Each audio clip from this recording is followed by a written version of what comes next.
What's going on, y'all? It's Adrian B. Little Miss Jersey back at it again with the one and only Klody Dei, y'all. Hello. Thanks for having me. Of course. So I'm very excited to have you here first and foremost. We met a few years ago and you just rock your brand. So for those that do not know who you are, boss lady, please let them know. Hi, my name is Klody Dei, and I am a realtor. I'm a designer, and I'm also a rapper. Yes, ma'am. Period. So what good things do we have going on today that we can talk about right now? I know you're about to drop a huge hit. Yes, I am. Yes, I am. It's called Super Girly Girl Villain to the World. And it's just about me just owning my femininity and just letting y'all know ain't shit sweet. So I'm just excited to drop it. Period. So how did you get started off in your career? Like, what makes you, or what experiences made you who you are today?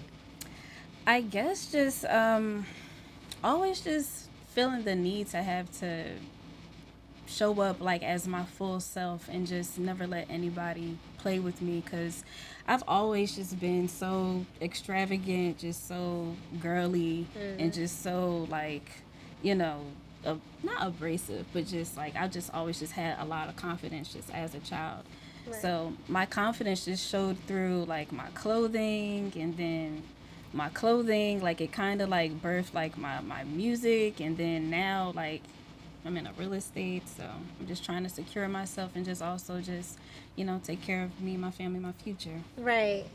And that tenacity or that drive, that determination is, different, right? Because you're not from Jersey, right? For those that don't know. Well, yeah, my life is kind of complicated. I would say like I'm an East Coast girl, but like my roots are in the South. Like my grandparents, like my great grands, my mom grew up in the South. I've just been between North Carolina and Jersey my whole entire life, so that's why I just say East Coast.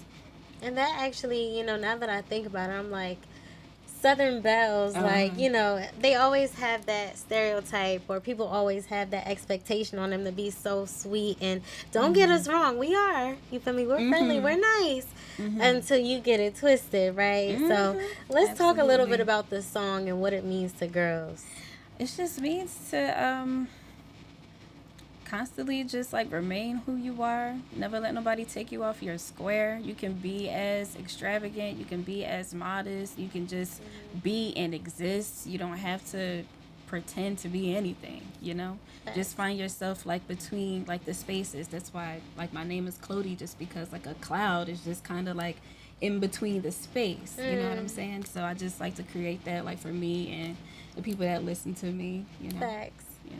So what do you want your audience to get from you when they hear you in that type of way? When they see you, when they experience in music, like what is that main message you have for your audience?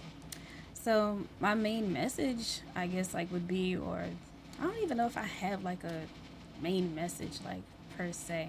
I think like my message would just be like to always remain like who you are, like never let nobody just come in between like you and what you want to do and your own ambitions. Facts.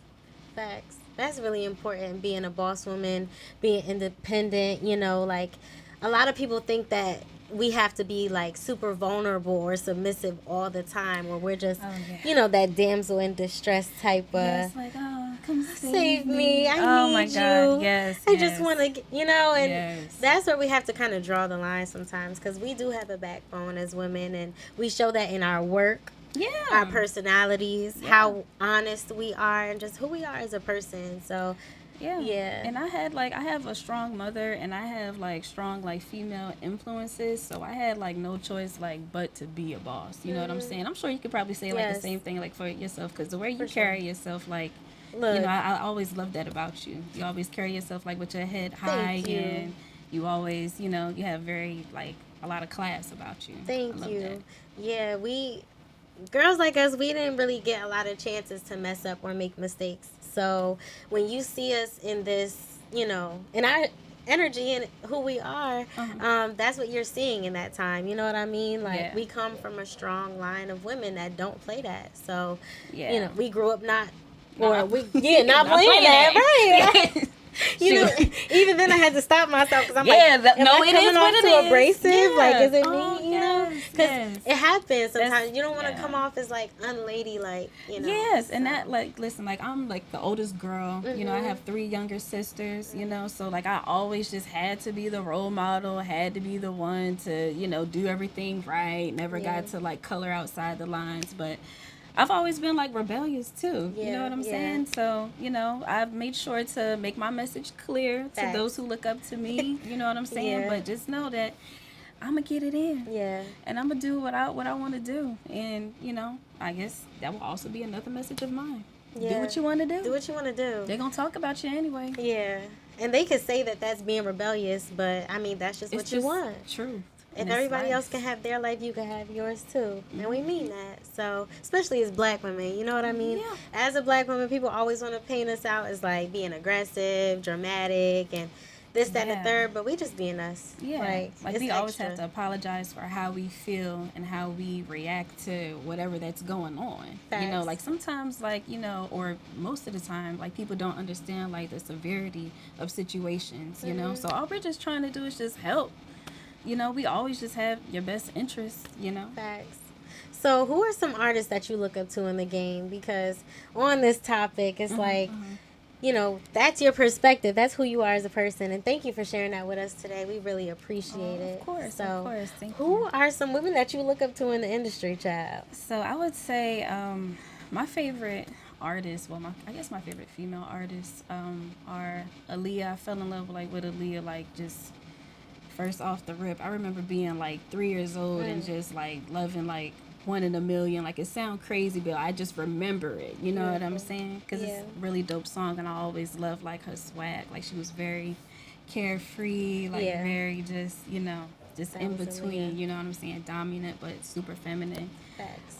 And of course, like I love Beyonce. Okay, come on. Yes, of course. Like that was the first album I ever got. Like was the Dangerously in Love album. Yes. And I was 8 years old, and like I can't like when I think about it, like my mom, like and my parents, like they just like really like I guess like encourage my music. You know what I'm saying? Because what an 8-year-old doing like with an album for Christmas? Right. Well, how can they even relate to the songs like, that's on it? Like it's so important like for you to get this 8-year-old that, and it's just because like like she must be into it. Love it. So love it. Definitely her, Missy Elliott for the creativity. If you know, you know. Those videos swept me off my feet, of course, and I just remember my brother having a bunch of like posters around, and I remember seeing her face a lot and just hearing her music growing up. So see, that's funny because I don't really think they put posters up. Like they do, and then they don't. But like that era was so important because you really had a top 5. Like you had your faves on the wall. That was really big for our generation for sure growing up. Like I'm talking about like the whole, like it looked like wallpaper. Like it looked exactly like wallpaper. Like now growing up, it's just like damn, these kids don't have like posters. Like it's different. It's different. They just go on their phone to see their favorite artists. Facts. Like, and I guess like let's do some rappers. Lauryn Hill, of course. Like I just remember like just being 11 years old and just hearing like the X Factor because I had like older cousins and whatever too. So classic. Me being 11 years old and just wishing my heart was broken so I could feel this song more. Right, to understand it. Yes. But I just loved it like sonically. You know what I'm saying? Sounds good. Yes. And I guess like Nicki Minaj is like, of course, like the greatest like female rapper in my point. Like, but I've just remember being in high school and, everything was just so bomb around that time. Like, I remember just, hearing Itty Bitty Piggy for the first time and just, I don't know, I guess just feeling seen or something. Like, yeah. Nicki definitely gives women that confidence. You know what I mean? Of like, like the true Barbie, like Barb's things for real. And that's a good lineup. That's a good lineup. You got your singers in there. You got your creatives of the creatives up there, like Missy. That's dope. So if you could describe your sound to someone, unless you find that it is like none other, in which it is, right? But for those wondering, like, who would you say you have a similar sound to? I think I would say around like this like day and time, like I love Tyler the Creator. Like I love his beats. I just love how I guess like in detail like he puts his beats and they sound like so like dreamy and they sound like very nostalgic too. I would say like him sonically and I don't know. Like I guess like my sound would be like a rich dreamy like type of sound because I love like dreamy type of beats and I like beats like that feel kind of like nostalgic, kind of feel like it was made like back in the day. Right. Or it could take you, like mentally places when you listen to it. It's, you know, thoughtful music in a way. Yes, thoughtful music. Music that makes you feel something, music that means something, you know? That's for beautiful. Sure. Wait. Hold on. My question just left my mind. I'm like, wait. You just doing this off the dome? Mm-hmm. Oh my gosh. You want no cards? Hmm? You know cards? No. I don't usually do cards because I feel like that's cheating. Yeah, I feel like that's cheating. But I was going to ask a specific question about the project. So tell us about multitasking, all the things that you do as an artist, as a realtor, as just being Klody Dei. I would say get a planner, get a schedule, stick to it.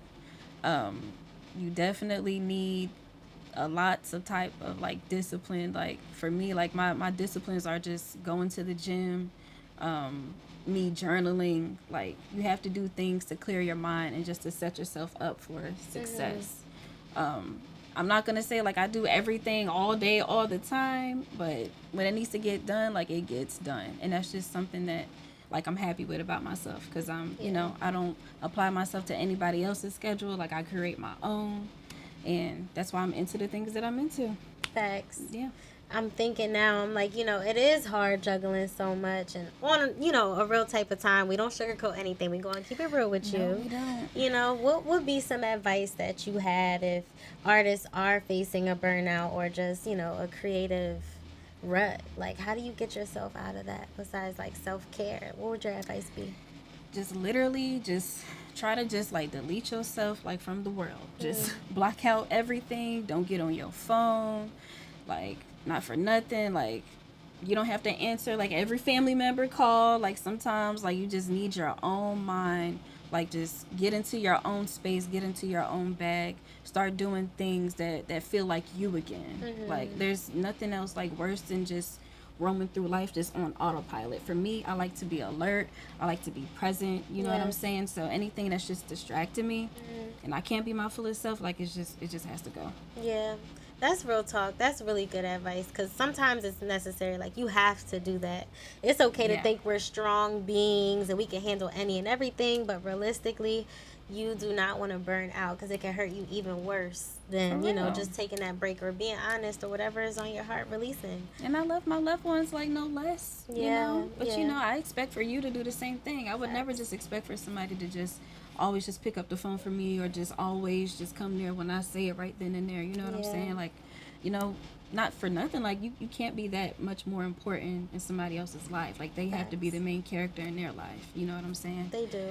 So it's just very important for me. Yeah. We could go off on a tangent on that because now I'm thinking, that's a control issue too, but we ain't even going to get into, we could really talk some talk. We should probably start a podcast. Oh, yeah. I don't know. This feels very comfortable. It do, right? It do. I could talk to you forever. So let's not veer off. Listen. But we have good B-roll and content either way, so we're going to use it. Of course. So is there anything else you want to share with the audience? I would just say,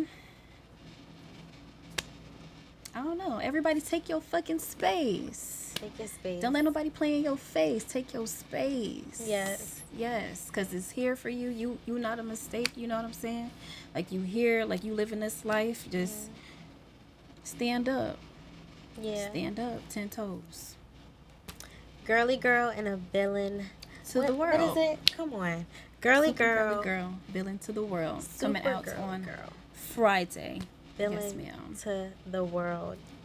Yes. We dissected that earlier as we were talking.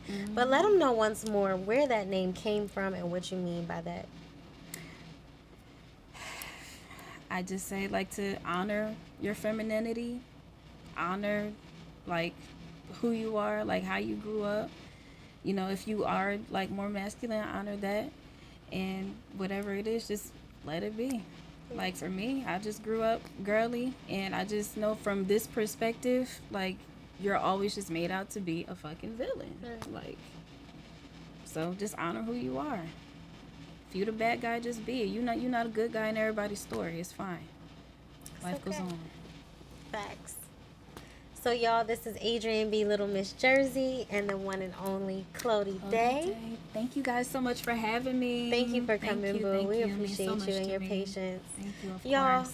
I could talk to my friend all day. I so know. This is my boo right here. Tune in, y'all, to Super Girly Girl Villain to the world. Okay. Coming out in a few days, y'all. Stay tuned for more. We'll see y'all later.